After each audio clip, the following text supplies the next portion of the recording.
Hello everyone. So, ఈ video అయితే new year రోజుదనమాట. So, మీరెప్పుడైనా న్యూ ఇయర్ రిజల్యూషన్స్ పెట్టుకున్నారా? నేనైతే బేసిక్‌గా ఏం పెట్టుకోను. యాక్చువల్‌గా చిన్నప్పుడు మనం స్కూల్‌కెళ్తే అక్కడ చాక్లెట్స్, బిస్కెట్స్ ఇచ్చేవారు కదా!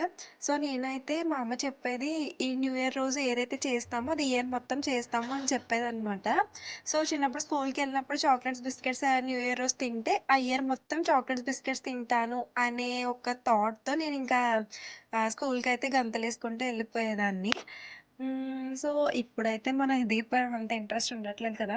సో, యాక్చువల్లీ ఈ న్యూ ఇయర్ రోజైతే నేను కొంచెం డల్లున్నా, అలానే ఇంట్లో ఉన్నాననమాట. సో, ఈవినింగ్ అయితే మా ఫ్రెండ్స్‌తో కలిసి బీచ్‌కైతే వెళ్ళాను. సో, మరి చిన్నప్పుడుది ఇప్పుడు కూడా కంటిన్యూ అవ్వాలంటే, సో, ఇయర్ అంతా బీచ్ ఇయర్ అలా అనిపించింది నాకు. బట్ అది నిజమే. ఎందుకంటే ఇప్పుడు మీరు చూసే ఈ వీడియో జనవరి 5థ్‌దనమాట. సో, జనవరి 5థ్ కూడా నేను మళ్ళీ బీచ్‌కెళ్ళాను. సో, మేబీ చిన్నప్పుడు మా అమ్మ చెప్పింది నిజమే అయ్యుండుద్ది. సో, నాకు కూడా నమ్మాలనే అనిపిచ్చింది.